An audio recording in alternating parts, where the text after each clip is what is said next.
This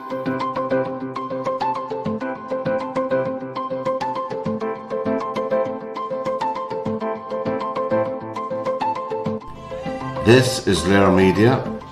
To whom it concerns, welcome to the panel.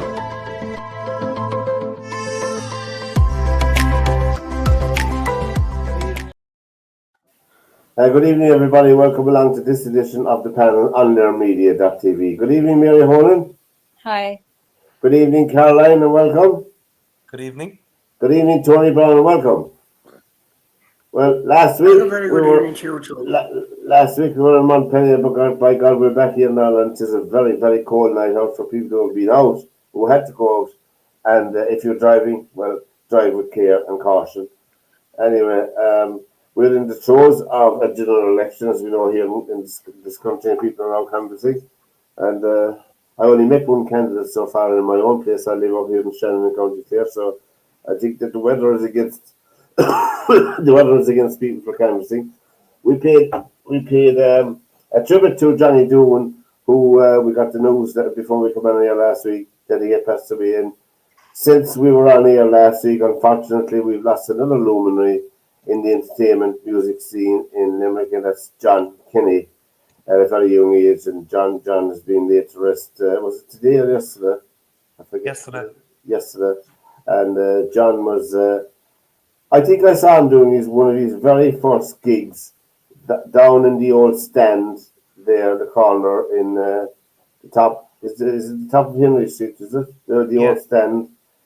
And he had a chicken. It was part of his act, a chicken in a cage, a real live chicken. That's what I remember on the night. But it was very raucous and loud and noisy now. But it was a very entertaining show. That's not today or yesterday. That's back in the 1980s. So John has been a stalwart, been on the scene a long time, you know. He was 66 when he passed away, and we sympathise with his wife and family.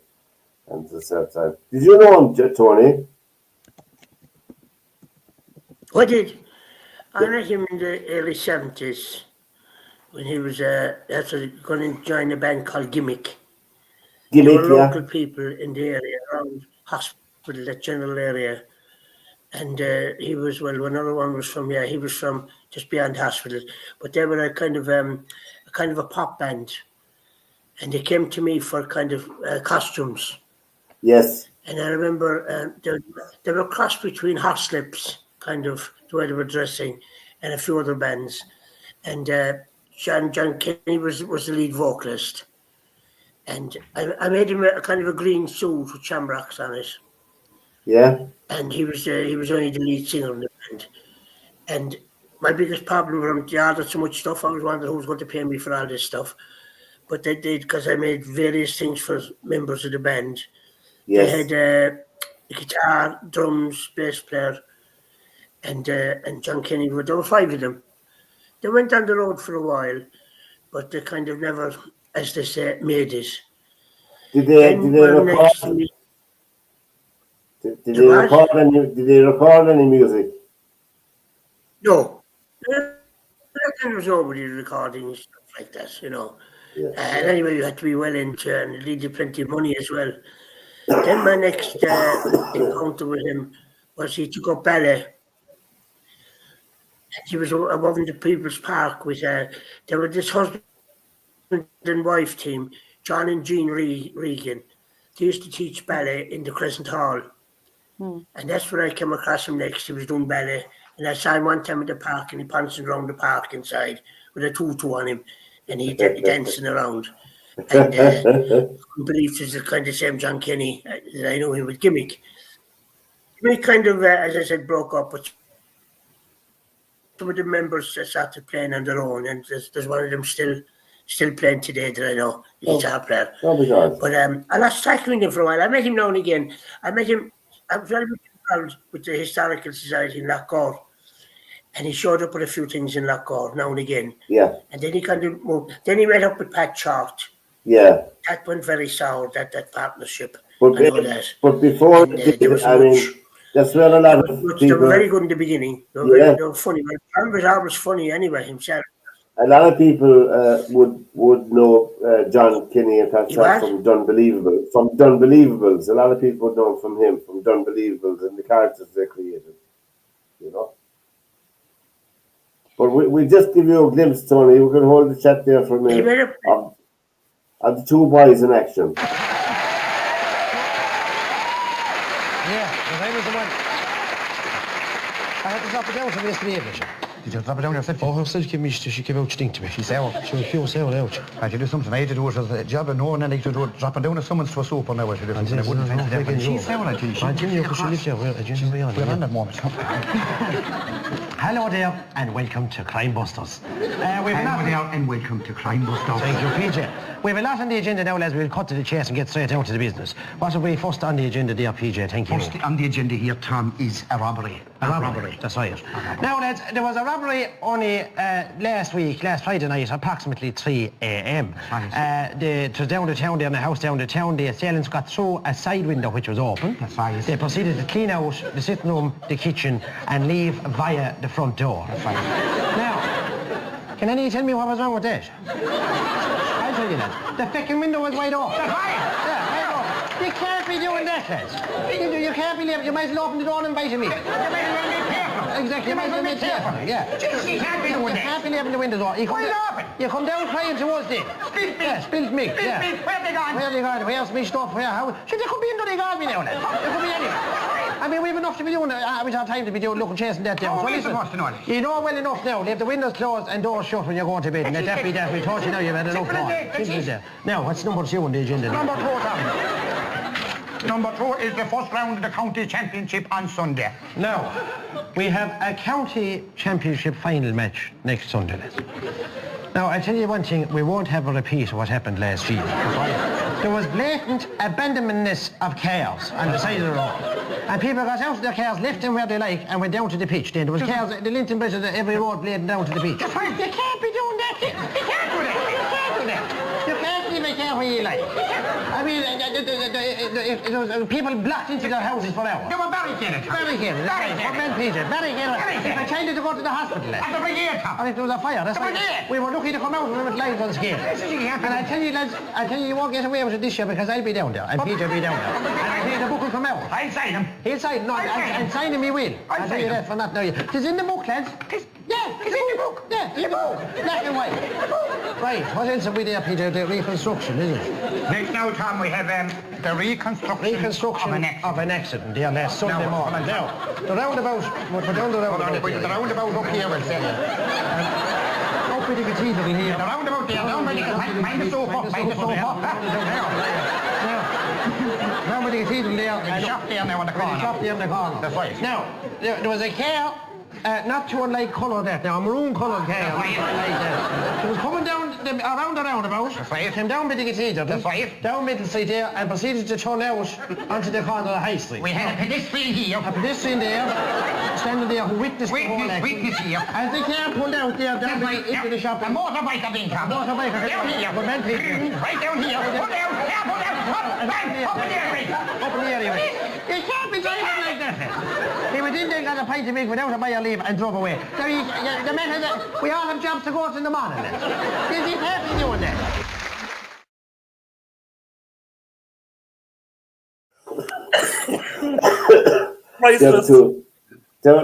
They make a story about more things. They're pretty good, you know. I like the lads. Unbelievables that they were, you know. I saw them in concert once. Unbelievables out in Limerick concert hall. But they're very good. The characters they created, you know. I think Kenny was naturally both of them were funny. Both I met John for the first time when we were about 19. About 19, in the Cellar Bar in O'Connell Street. We were both having lunch during break, and he was just back from England. He had been in a band in England. And we started chatting. And the next time I met him was about 8 years ago on the way to Dublin. He was sitting beside me on the train. He was going up rehearsing for a play. and we were chatting the whole way up, and it was just such a lovely, unassuming guy, and it's very hard to believe he's dead. Very hard. Well, yeah, I mean, it's a sad time in the year to be passing away. Well, it's always a sad time of the year, but coming up as a part of a special time of the year. Well, And he fought it's, so hard to live, because he yeah, had, from what I remember, he had non-Hodgkin's lymphoma, and he had it for a long time, and he fought it for a long time, and it got him in the end. It's just hard. It's hard for his wife and his children. yeah. You know. Well, but both of them, Pat Short himself were involved in the music scene as well, Tony. Pat as well. Did Pat play much around Limerick? Who's that, Pat who? Pat Short. Pat Short. No. Pat Short, he's from, he's from Thurles. Yeah. Thurles he's from, yeah. And no, he just, I don't think how he came to Limerick besides the bus. Did he come as a student or not? I'm not sure. But no, John Kenny was the funniest one. And it's a pity he finished up the way it did between the two of them, Yeah. He got very sour, and which is a pity. But like that again, Pat Short is still on the road. Although Pat Short was as funny as John Kenny. I saw Pat Short one night. I found Pat Short hilarious. I mean, I found both of them in their own way. They were both. John had funny bones. You just had to look at him and laugh. It was effortless for him. He didn't even have to open. Well, I always thought he was the funniest of the two. Yeah, he was very funny. He just he was just very funny. But they both had their own individual humor. But I think John was just funny to look at as well, Yeah.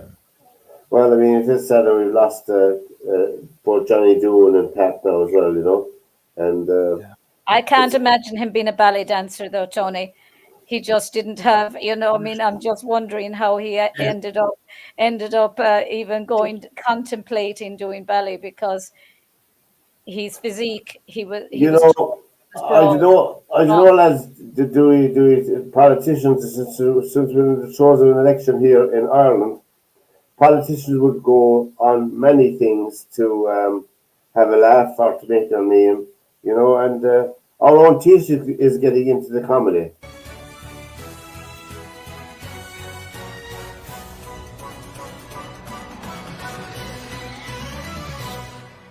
You've put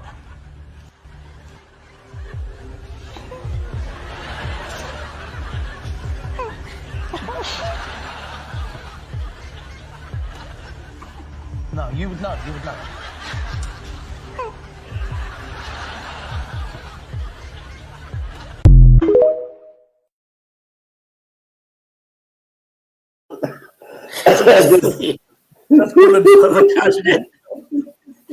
That's good.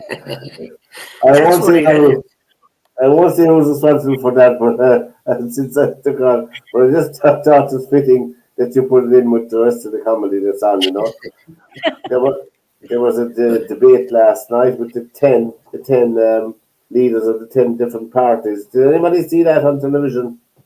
No. I did, I did. The replay of it, which was unreal.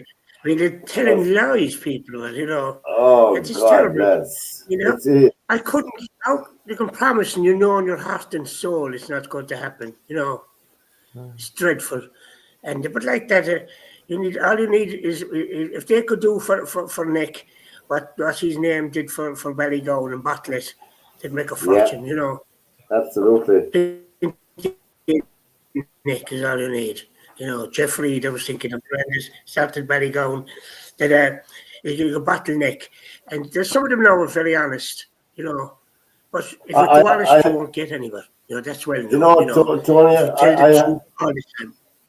I have a feeling that the majority of people are not engaged with this election. And I have a feeling that we will have a very low poll this time around, I think. But that's It's a pity defeating. if that happens, you know. I mean, if people don't go to vote, they're more or less Well, I ensuring. mean, the first election I remember participating in was the election in 1973, but that's a long time ago. But the days of getting 65 and 70% out in general elections, I think, is a pity. It's going. I There's a can't top. blame people though, Pat, because you're going to get the same people again. You're going to either get Fianna Fáil and Fine Gael, or Fine Gael and Fianna Fáil, or one of them is going to try and make a deal with somebody else to stay. So it's I, there's. I think there'll be a few big surprises in this election. I think there's time now for another party, to be honest with you, in this Yeah. country. Another party that's for the working class. Well, I don't know who Not I there. know. I mean, Labour have got to, I mean, Labour we got to can come see up it in this all last over the election. world. We can see it all over the world. This craving for somebody to speak for the working class. You mean working But people, it's very the people that get Yeah, up early in the morning? working people, people who get up every day and go into work and struggle to try and earn a living and work 9 to 5. And I don't mean I don't mean the wealthy. I mean, you saw it Well, with we saw it with the Democrats. They rolled out every single politician, and not politician, but film star and superstar, and paid them millions to endorse. That's not what people are looking for now. People are looking for people who'll actually speak up for them. And it's the same Is there in any Ireland. party out there that will give me money? Is Well, there you any can see it. party out there that wants me to give me money and I'll start singing for them, you know, if they pay me? Just in case there's any of them listening, you know? I don't care. I'll well, sing for any of them. You know, I'd say I'll sing for them. the majority of citizens, if they're honest with themselves in this country, are on their knees with the cost of living and the cost of fuel and the cost of electricity. They are on their knees. Yeah. It's up to them collectively to do something about it. Yeah. They did not do it in the local elections, which was only back in June, 7th of June. They did not do it. Certainly in County Clare they didn't do it.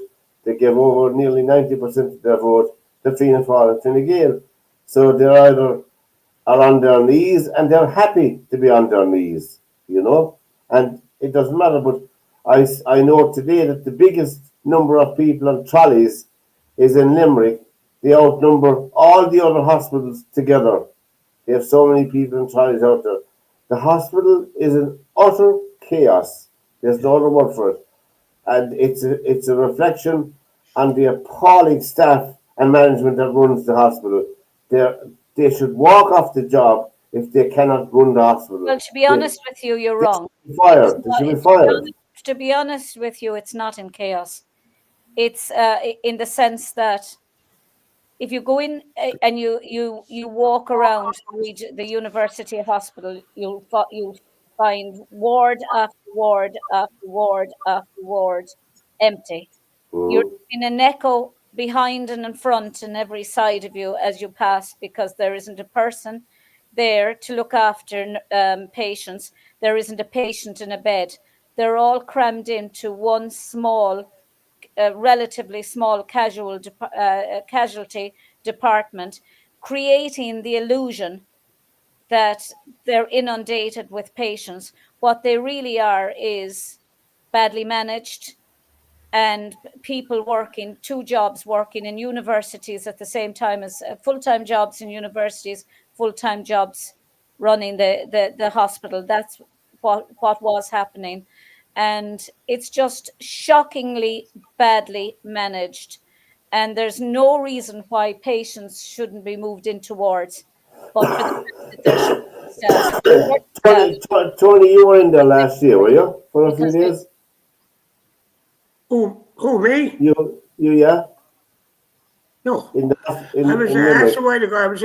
I was in there for an angiogram. That's about 4 years ago. That's all. I was in for the day. But I was in a hospital today. I was in a hospital today visiting, Yeah? and I was watching the going on of some of them now. And they were all looking very busy. Now, it's all right for me to say this, but I tell you, if I was able to stand up and say, to question them, say, what are you doing? And what are you doing? To me, they weren't doing very much. But there again, they'd say they're very busy. But I was watching now a few going in and out of rooms and going in and closing doors and where I was today. And I had a good observation now for about an hour and a half, I'd say, if not 2 hours. A long time to be And there. it was, and I was sitting there watching, and I was there actually longer, I'd say. I was, it's about 2 hours. And I was watching, there was one girl there, she was a kind of a supervisor. And one thing I'll give her now, she looked very well in a hurry.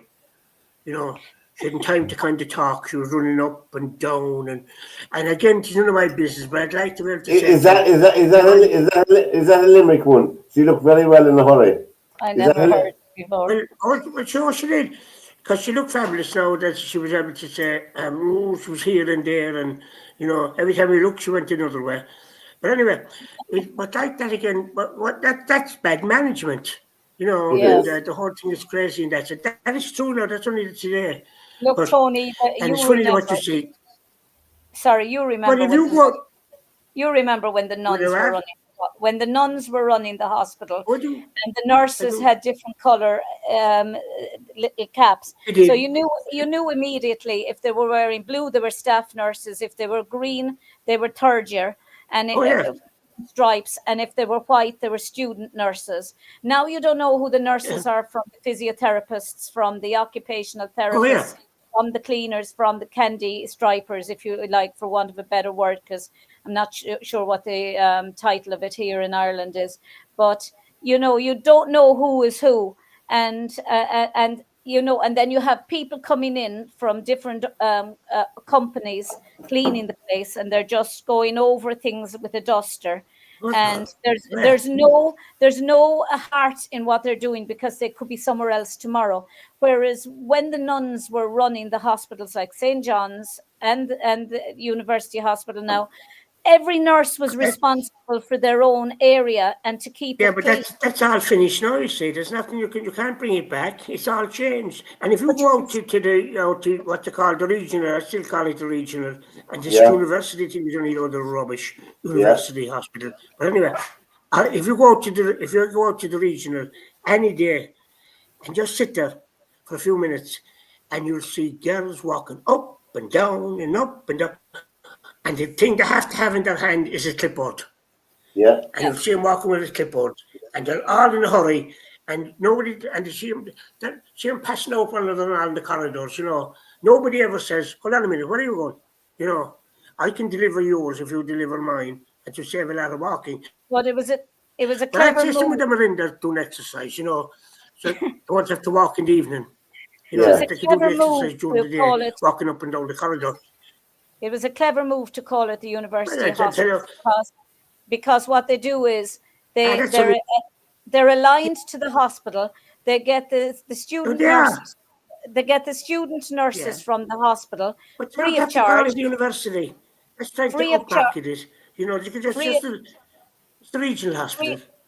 There's a delay on your side, but they get the student nurses free of charge. And they're not paid until they finish their course, from what I understand. And then they start getting paid.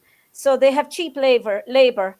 And when you have cheap labor, you have girls who really do, and men and women who really have no incentive to work, because one, they're paying through the nose for parking every day, for accommodation. Before, nurses stayed within the hospital, on the hospital grounds. Now they have to find parking, they have to find housing, they have to pay for their college, and they don't get a penny and they must turn up at the university hospital, or else they won't pass their exam. So we talk about this world being having done away with slavery. There's very little. It's indentured servant. They're indentured servants when they're being forced, at the prospects of failing an exam, if they don't turn up at a hospital to work for nothing. But they must, as it's part of their course. They wouldn't do that. The consultants wouldn't do that, because I know a fellow now is going to. I know a fella's going to a consultant in 2 weeks' time, and he was telling me he has a medical card, but he wanted to go private. And just to see a consultant, it's costing him €175 Yeah. for a consultant that will last about, I suppose, about 10 minutes, quarter of an hour. Yeah. €175. It's disgusting. Tony, it's 300 for an orthopedic surgeon from what I remember, 300 for the first visit and 150 for every visit thereafter. And you see them maybe for 10 minutes. So every And house that's bothering and they're them, also working in the hospitals. They're I'm also just, working in the I'm hospitals. just wondering that Fianna Fáil and Fine Gael, certainly they don't have any shame. They presided over they've presided over the University Hospital for the last 14 years in government. They're going around knocking the doors, and they're going to tell you it's going to be much better. So it didn't get much better with the last 14 years. I mean, honest to God. From time to time on this show, we show a bit about bad food and good food and food that's bad for you. But you still have to make up your own mind whether you want to eat it or not. But I'll tell you, particularly for our young people who will be looking into this, be very careful what you eat. Fast food companies and other food processors drive down the cost of food relentlessly and force economies of scale and efficiencies, or what are called efficiencies, on farming. And I'll just give you one example. If you go to McDonald's, anywhere in the world, you will find French fries, or chips, as you call them, and you will find that they're always made from the same potato, the russet Burbank potato. This is a potato from America that's unusually long and difficult to grow, but that's what they want, because when you're McDonald's, you like those red boxes with a little bouquet of very long chips. It looks really good. And so they insist that all their potatoes be russet Burbanks, and they further insist that they have no blemishes at all. There's a very common defect of russet Burbank potatoes called net necrosis. And you've seen potatoes with a little brown line sometimes, or spots that come through it. Well, McDonald's won't buy them if your potatoes have that. And the only way to eliminate that is to eliminate an aphid. And the only way to do that is with a pesticide called Monitor that is so toxic that the farmers who grow these potatoes in Idaho won't venture outside into their fields for 5 days after they spray. And then when they harvest their potatoes, they have to put them in these atmosphere-controlled sheds the size of a football stadium because they're not edible for 6 weeks. They have to off-gas all the chemicals in them. So you see, the desire for a certain kind of chip leads to a certain kind of agriculture. But the other thing on the health side, when I started learning about nutrition, about which, by the way, much less is known than you might think, that the scientific understanding of nutrition is still very primitive. But I learned that what mattered most about one's health was not necessarily the nutrients, good or bad, that you were consuming or staying away from, or even the calorie counts. But what predicted a healthy diet more than anything else is the fact that it was being cooked by a human being and not a corporation. Corporations cook very differently than people do. They use vast amounts of salt, fat, and sugar, much more than you would ever use in your own cooking. And the reason they do that is those are three incredibly attractive and incredibly cheap ingredients. And when they're layered properly, as in a chip or various pastries and forms of junk food, they're incredibly addictive. And in fact, people in the industry, they don't talk about addiction in the food industry, even though they traffic in addiction. They talk about craveability. It's the same thing. And snackability is another term they use. It's a lovely word. Anyway, so I came to see that cooking has a huge bearing on our health. And in fact, there's been a lot of research in America that shows that even poor women who cook have healthier diets than wealthy women who don't. So you see, the usual class bias in the quality of diet is overtaken by this fact, this key fact. Who's cooking your food?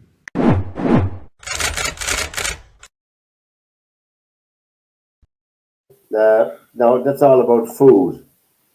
Now, just to put it in context, the farmers in Idaho, it's one of the biggest potato growing states in the United States.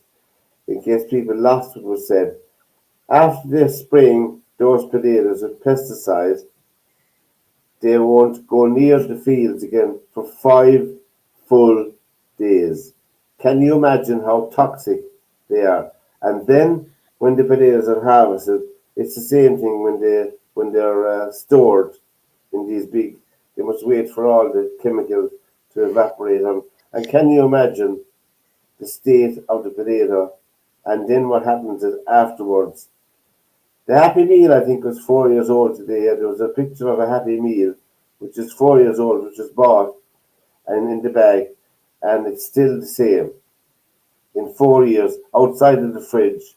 Why? Because it's not real food. You go on ad nauseum, Pat, about, and I'm sick, to be frank with you, I'm sick of listening to you talking about healthy food and this and that and the other. Yeah. You never think of the misfortune with 4 children living in a hotel, put up in a hotel because they've lost their home and they have no cooking facilities. They have no means of cooking. You're almost like you're reminding me more and more of Marie Antoinette. Can they not eat cake?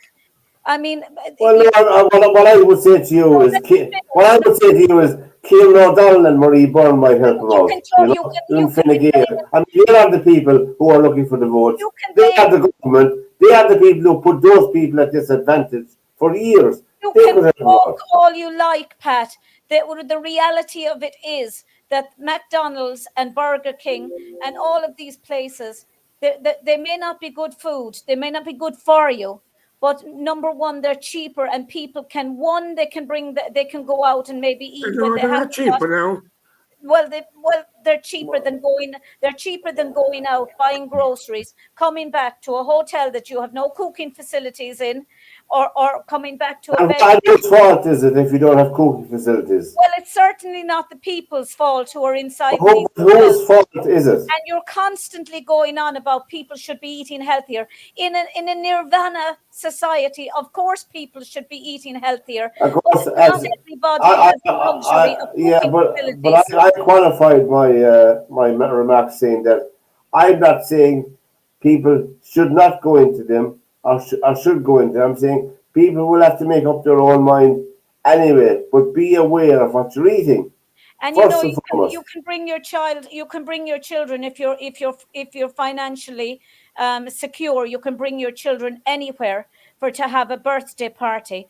To a person who's below the threshold, going to McDonald's is an event for some families. Going to Burger King is an event for some families. And I get really annoyed. It's elitism to say to somebody, go and eat proper food. And then you go and you eat the proper food as you think. And then you find out that there's organic food. And to eat the organic food, you've got to add another €4 onto the price. Well, the organic food is coming way down in price. Still not down enough. For people who want to check those things. But I think there's a basic... Some places are expensive. I had a dinner last Sunday now. I had a dinner last Sunday in South's Pub. And do you know how much it was? For a dinner, there was nothing. My wife thought the plate was flown over or something. 19.50. 20 quid. I nearly had a weakness. Pub food. But they usually do lovely food now. As they like to call it a lunch. People say... That's enough for the money. What did you have? I had turkey. You got turkey and veg and potato for that 20 quid. I had there were carrots and peas, a roast potato. I did have 2 roast potatoes and 1 piece of mash. That was it. Well, it was 1950. I thought there was a mistake. No, I mean Pat loves to cook. People are too lazy. People are too lazy. You can't eat a dinner off your iPhone or iPad or take off your computer, but you can eat it. You only need one pot and one pan to make a lunch or a dinner. I mean, how difficult is it? I don't understand it Very myself. difficult for many people, Pat. Number one, Is it really? Is it?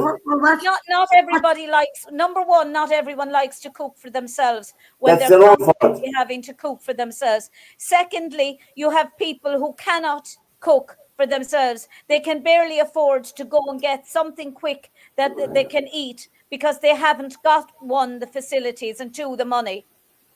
So you're being Well, elitist. now they're in an ideal position now because people are knocking at their doors and they can ask them for all those things and to provide all those things for them because they certainly will say yes, as they normally do anyway, That's all the politicians going on. But we're... I was asking some of the canvassers coming to my door. I'd like to ask some of the canvassers to bring me a dinner, as they're calling. Be handy, wouldn't it? Yeah. No, and as I say, Caroline is very quiet. she'll be on stage now. Mary, you're like three white sharks. I'm just sitting back. I really it gets my back up when Pat just talks like really Marie Antoinette. Can they not eat cake? My imagination. I have cake here. I bought a cake here. I'll emphasize it in a minute with my cup of tea when I finish. But you're listening to the panel on LearMedia.tv. Press the red button on the right hand side to subscribe to our YouTube channel. All the programs are up on our YouTube channel. Back in the 1990s here in Ireland, we had quite a lot of unsolved, or should I say, I suppose it's one way of describing it, unsolved murders in Ireland in the 1990s. You had Jojo Dollar. Caroline, you had Jojo Dollar. You had... firstly, you had Annie McCarrick. Annie McCarrick, yes, up in the Wicklow Mountains. And then there was Jojo Dollars. Who? Fiona Pender, Ciara Breen, Fiona Sinnott, and Deirdre Jacob. Yeah. And between 93 and 1998. And did Gardaí think that the one person killed them all? No. The cases with Deirdre Jacob, Annie McCarrick, and Jojo Dollard, that there was a high suspicion that they were trying to link in the lovely Mr. Convicted Larry Murphy. The carpenter with the van. Yeah, because he was a carpenter, he travelled all over the place, so he had plenty of access to all of them. But it's superficial evidence. But there was never anybody convicted for those murders. They couldn't pin the evidence on him. So there's nobody convicted to this day of those murders. No, there isn't. Yeah. You know that old chestnut, Pat. It's not what you know; it's what you can prove. Well, that's true. I mean, that's only just right and just. But there's the same with the woman down in West Cork, Sophie Plantier. Sophie Tuscan de Plantier. Yeah, who was killed. They had suspicions of a few people, but there was nobody held accountable for her murder. So I have some background information on each missing girls. Like it was Ireland's missing triangle. It was set up in '98 because there were 6 girls gone missing in the space of 5 years, and when the media were the ones that came up with the Ireland missing triangle, and that prompted the Gardaí to set up an Operation Trace to try and find out exactly what was going on with all these cases. And first of all, it was Annie McCarrick, who went missing on Friday, the 26th of March, 1993.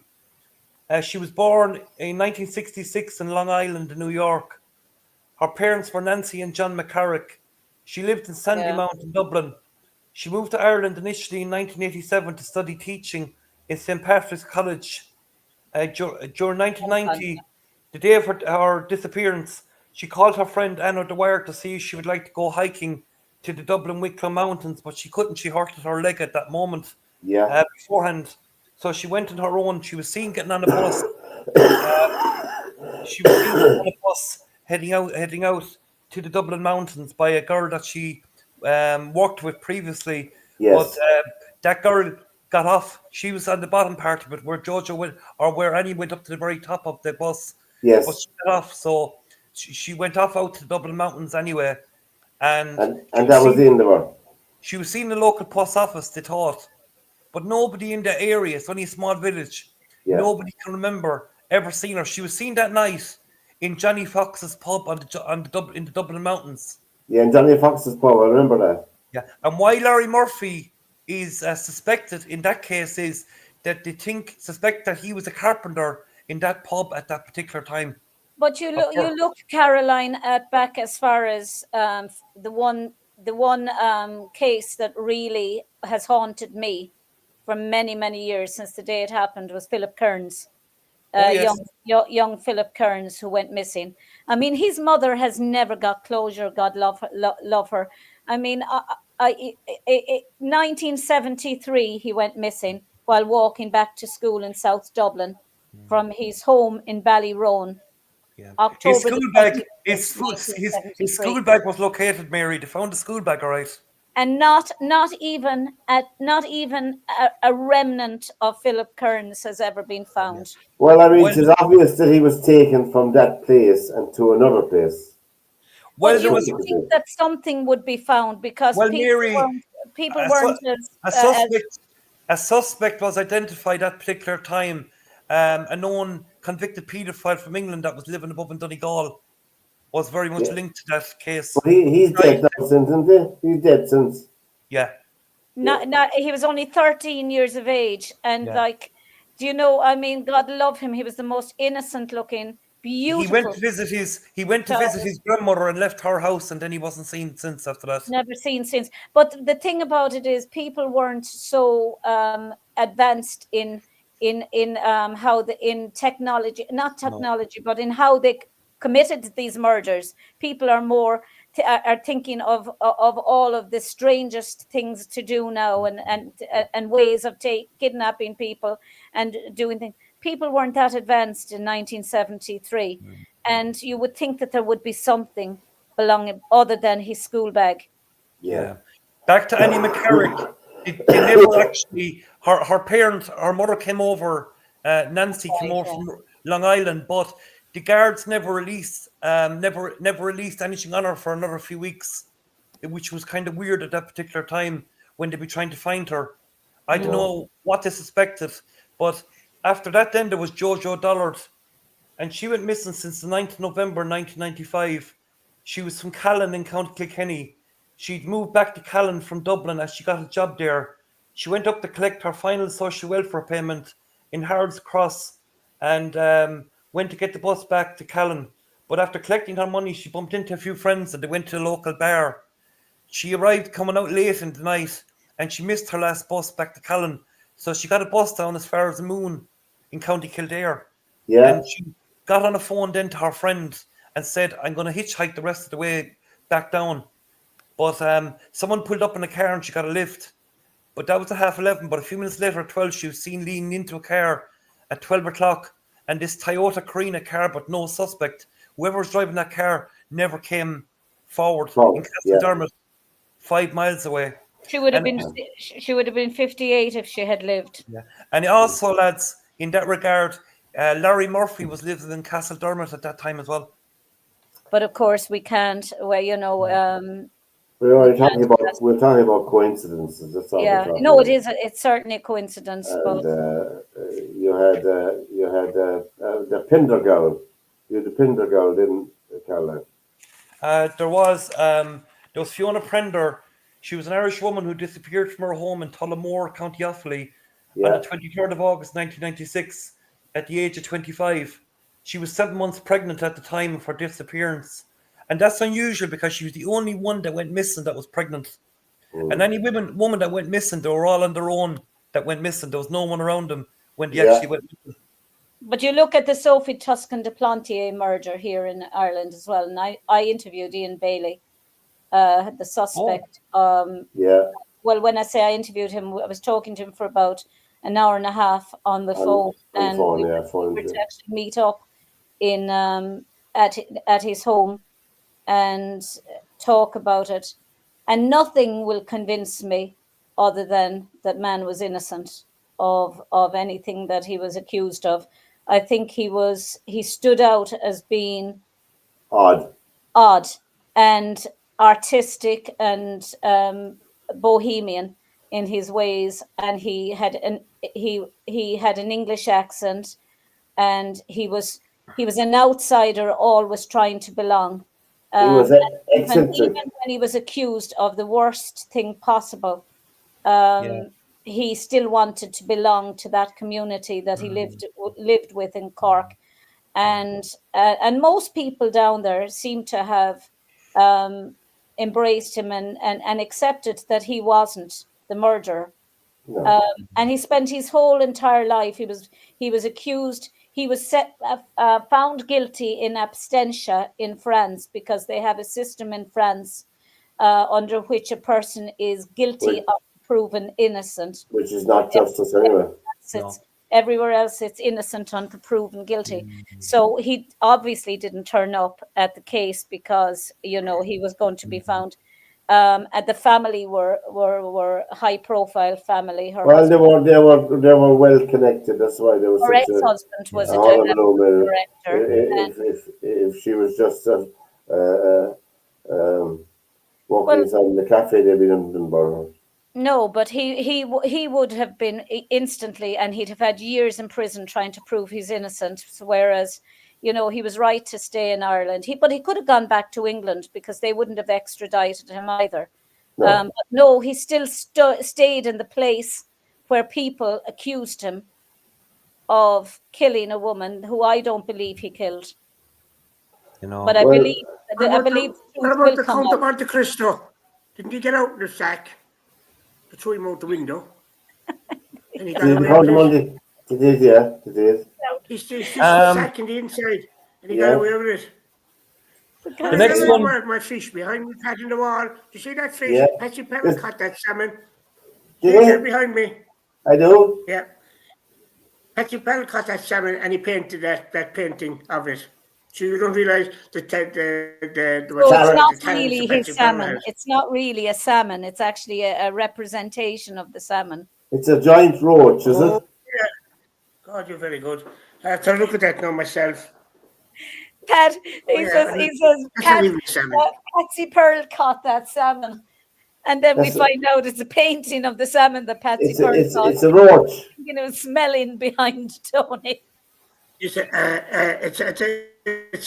trout. I don't know what, isn't it salmon anyway? I know that much. Anyway, what about the election anyway? Who are we going to vote for? I think there'll be a few surprises in Limerick City. I think there'll be a few surprises in Limerick City. In the four cities. I wonder. I think that Quinlivan will get a seat. You're right. Before we delve into politics after coming out of a serious subject like all the women being kidnapped, I'm going to play this. Hello, and welcome once again to Master Brain of the Universe. Remember, any contestant who answers all the questions correctly will become Master Brain of the Universe. Let's meet tonight's contestant. And you are... Mr. Planks. Mr. Planks, and you are a professor of English grammar. I are. We are indeed. Start the clock, and your first question. Can you give me the name of the standard unit of electrical power? What? A what? Correct. The famous comic actor was Mr. Will... Hey? Mr. Will Hay, correct. A legal question now. A man is released from prison because he has received the royal... Pardon? The royal pardon, correct. And what were the last words of Ludwig van Beethoven? I'm sorry, I didn't hear that. Yes, they were. Correct. The name of the first Bond film was Dr... Do you know it? No. Dr. No, correct. I want you now to tell me the first two words of the song that goes on, Give You Anything But Love, Baby. I can't. I can't give you anything but love, baby. Correct. What is the English for je ne sais pas? I don't know. Correct. What is the standard reply of a British Rail information officer? Oh, don't ask me. Yes, it is. Can Can you give me the name of the most famous valley in Gwent? Why? The Wye Valley, correct. What did Long John Silver say to his torturer when he was put on the rack? Oh, pull the other one. Yes, he did, because the first one wasn't there. Very close now to Master Brain of the Universe. Cookery. How do you cook a flat pancake? I don't give a toss. Correct. And Rhett Butler's last words in Gone with the Wind? I don't give a damn. Correct. At the Olympic Games, what instructions were given to the Irish tug-of-war team? Shove it. Absolutely correct. How do you make a duvet? Stuff it. Correct. At the Battle of the Little Bighorn, what were General Custer's last words? Shot this for the game of soldiers, am I?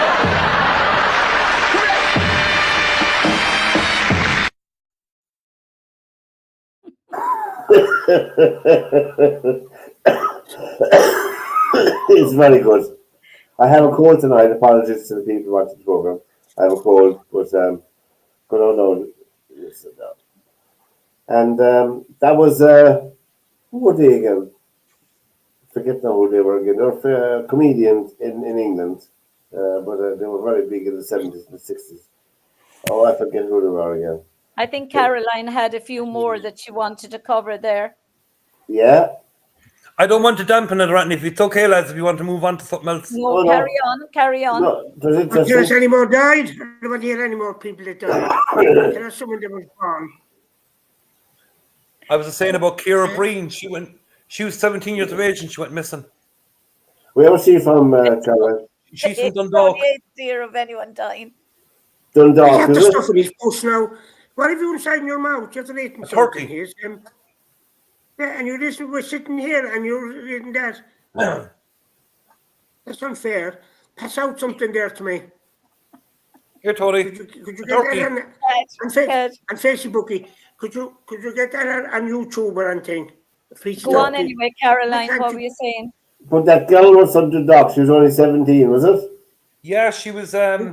She left her mother went off to. They went out for a meal and they came back and her mother went off to bed and she went off to bed. She thought, and didn't she leave a window open? She sneaked out of it, but there wasn't the window adjacent to a long road, so they feel that someone picked her up. But they had a suspect for it, but they couldn't prove who he was. They were waiting for DNA, but they couldn't get DNA that time. They knew exactly who he was. The guy that they suspected died in police custody around 2019. Wow. I mean, she should have put in garlic around the window. And kept the vampires out to see if nobody would have come in. That's true, yeah, that's true. That's but, the cute thing. I mean, that was 30 years ago, 30 plus years ago. And in the Gardaí today, I was reading and listening to some shows today. Nearly all the young trainee Gardaí are just out of college and being assigned to stations. They're all on you see this. What? No, but you see a fella coming on now that worked on the case. He's retired on a big pension, and he doesn't care anymore about the case. Most of the young guards are on HAP. They're on social welfare payments because their pay is so low. And we're about 3 or 4 Gardaí. No, they have what's known in Ireland as security of tenure.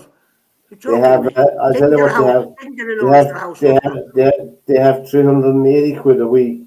And if you're living in Dublin on 380 quid a week, you wouldn't get a cardboard box for it. My God, that's shocking. That's shocking. Why did you join up then? And the vast majority of the members of the Gardaí has put down a motion of no confidence in the present Garda Commissioner.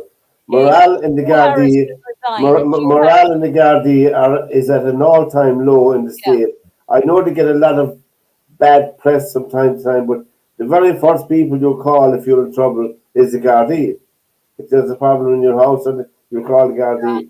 Now, obviously, some of them deserve a bad press. I mean, we're not saying they're all very good. Sure, there's always somebody in an organisation that deserves bad press. But since Drew Harris took over, it's nothing but issue after issue after issue after issue.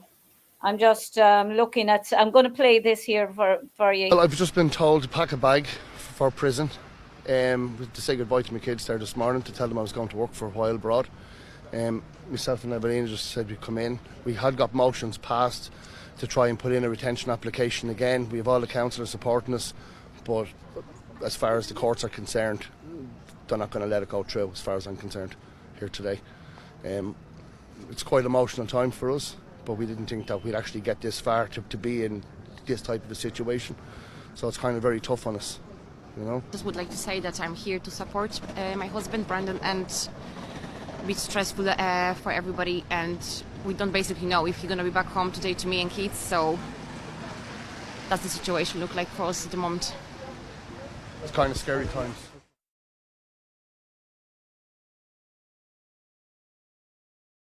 That's so hard to watch. I'll give you a bit behind it. He's from Dublin and his name is Brendan McDonough. And he's been told he should pack a bag and prepare to go to jail over a cabin he erected on land he owns, and his family owns the land without planning permission. I think he's 10 years or thereabouts fighting the council on it to prove that the cabin is up to their standards. He has a wife and 2 children under 10, and he told Gript that he was fighting for 8 years fighting the South Dublin County Council in order to satisfy them, the planning authority, that the house was suitable. I mean, what do they want? Do they want these people out in the street? It's back to what I said about people living in hotels because they haven't. The man owns the land. His family has owned it for generations. He's protecting his 2 children and his wife, and they'd rather put him to jail and let a rapist go. It just makes me die. It really have. Well, I mean, this is the corruption that's ongoing in the state. When you have a 2-party state for 100 years, and they appoint all the judges and all their bodies. So there you go. It doesn't matter if Sinn Féin were in; they would do exactly the same. There's nobody coming out and speaking for Irish people who are being taken out of their homes and put into a temporary accommodation for years, for months and months and years. And one man decides to have the initiative to do what we did in this country generations ago and build a home for their family. But all this bureaucracy and red tape is just destroying things. What has the government done about this for the past 4 years? Nothing. What have they done at Fianna Fáil and Fine Gael? So, we spoke about on this program for years. All the empty properties all over the city, they were empty when this government came into being, and the same houses on the same road in the same streets in Limerick City are still empty and derelict, and they're going around knocking at doors, and they want you to vote for them again. Well, I'll tell you something. Never been any different, Pat. How do you know? You don't know. These are these houses that were empty and derelict 4 years ago when this government came into being are still in the same position in Limerick City, because I pass them all nearly every day of the week. I'm in there. The exact same houses. And they put up their posters again, the same parties, and they ask you to vote for them, to do the same thing again. I mean, people would really want to cop themselves on. But my point is, it's never changed, Pat. We have a society that seems to just think of, certainly here in Limerick, it's the curse of St. Munchin. Natives will perish, strangers will flourish. It's always the rich and the affluent who seem to get on in this country. And to hell with anyone else that's struggling. You have to really, really, really, really fight your corner to be appreciated or get anywhere in this country. And I'm frankly sick of it. I'm frankly sick to death of looking at people struggling every day with their children and having to be out of bed sits at certain times, collect their children from school, and they have to wait until a certain time to be allowed back in again. How are those children to be cherished equally, as our constitution says? They're not cherished equally when they can't afford a computer, when they can't afford an Irish tutor to help them to be as equal as their... We have a Taoiseach of the country who, to my mind, is just a deadbeat politician. He's appalling. I mean, he's appalling. He's an embarrassment. And they think he's the bee's knees in Fine Gael. at least Veronica had a bit of gravitas about him, you know. But I mean, what are they thinking of when they appointed that Mickey Mouse politician Harris as Taoiseach? I mean, it's an embarrassment. He's as embarrassing to us as Joe Biden was for the people in America. Yeah, no, protecting your pipe and smoke it. No. Yeah. No. I feel by. Well, I don't think that's a trout either. It's too fat to be a trout. All the teachers are above the doll. See, that's all shortage of teachers. That's another issue. That's another issue entirely. When a teacher, yeah, but when a teacher gives up their job to take up politics, and they're there for 4 years, their job should be gone. Their full-time job should be gone. Yeah, but instead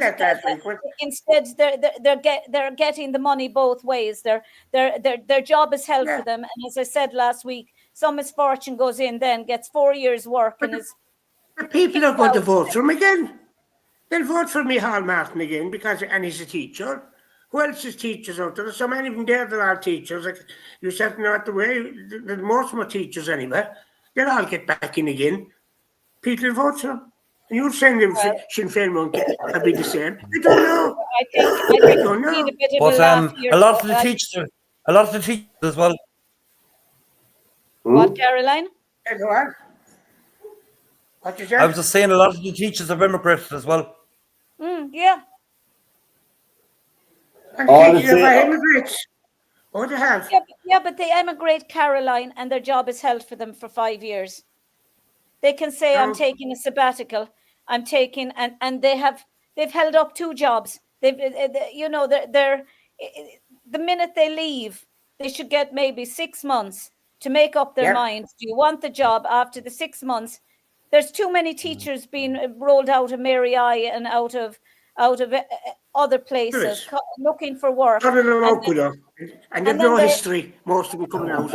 And then they're thrown to the wayside the minute the 5 years is up, and Molly decides to rock back into because she's lost her seat in the Dáil, and she decides to go back teaching.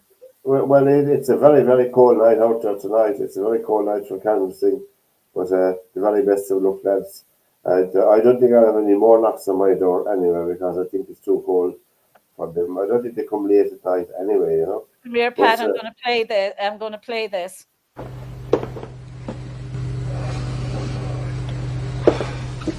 Hello, Mr. Larkin. Well, what you want? Come on, Jerry. Come on. How much are they? Which are they? These here? Yeah. You're 3 of them for a penny. Will I get you 3 of them? No. How much are they? Which are they now?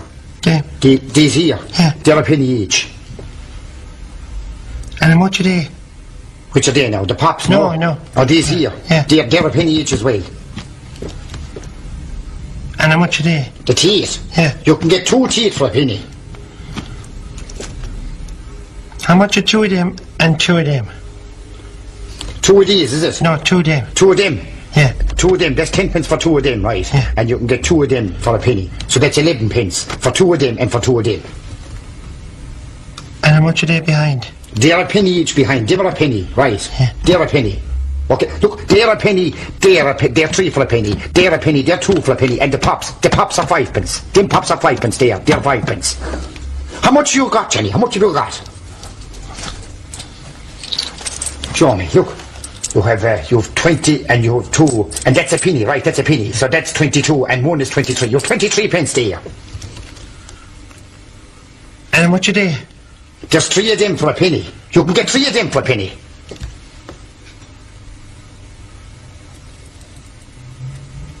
What? Jesus, will you make your mind up? How much are they? There what? What are you pointing at? Them ones there. Them there? Yeah. Is that what them there? There's 2 you get 2 of them for a penny.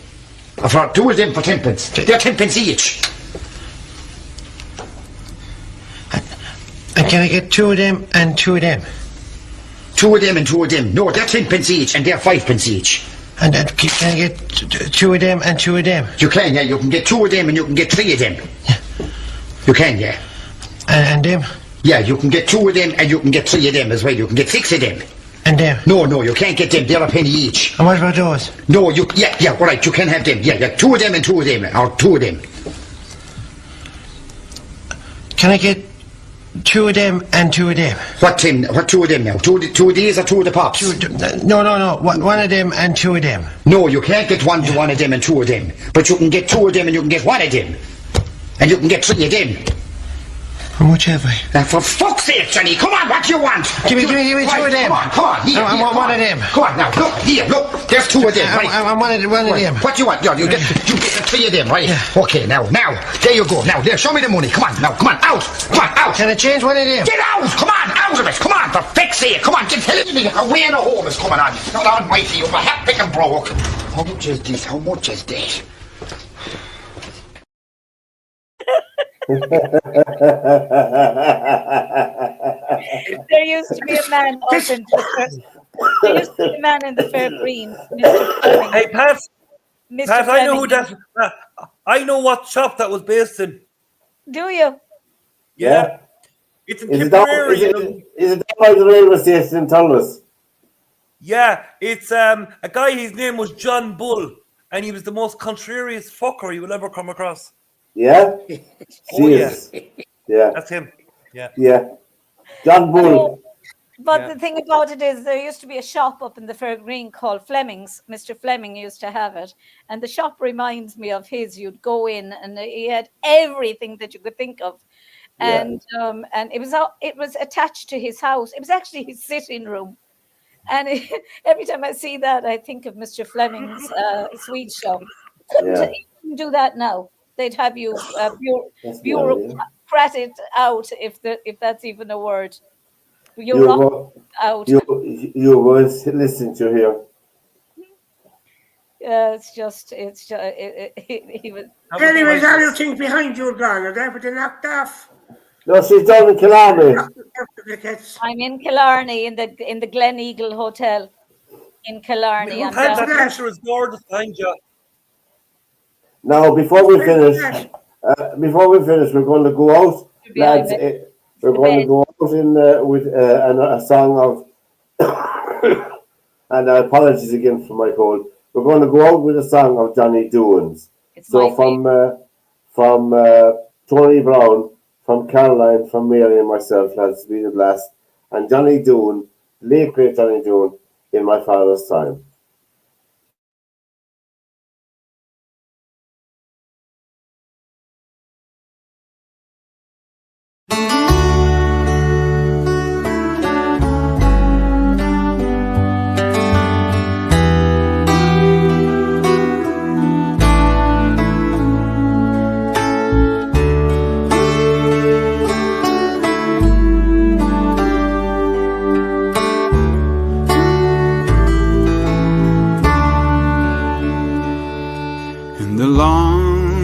Shadow of our family tree that darkened once the heart in me, I found good reason to believe in our frail seed, in our children's eyes I watch it grow. As I watched it once in the early glow of my brothers and sisters' eyes, for our broken ties, our roots run deep in sorrow and will hurt as much tomorrow. Don't try to end the blame, restore peace in our Father's name.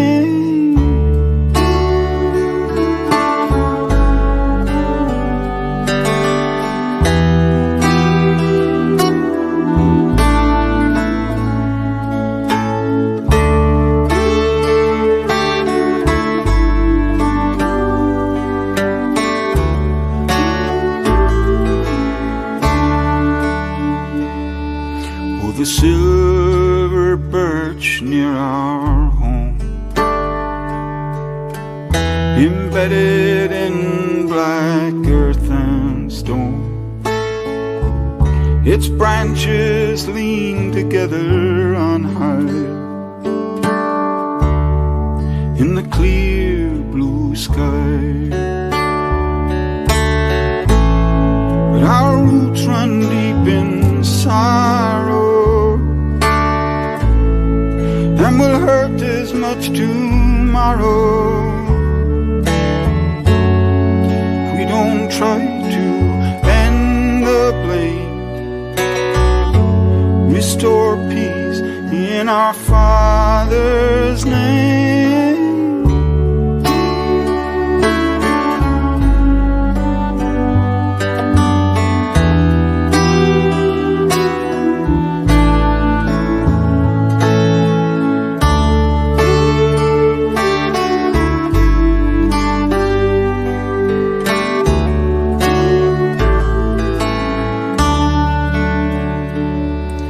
The long shadow of our family tree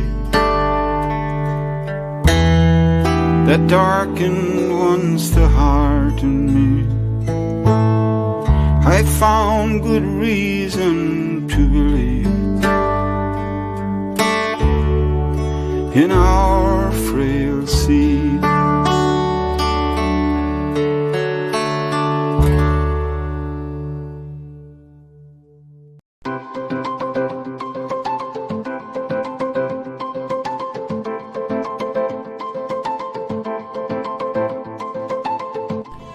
This is Lair Media. To whom it concerns, welcome to the panel.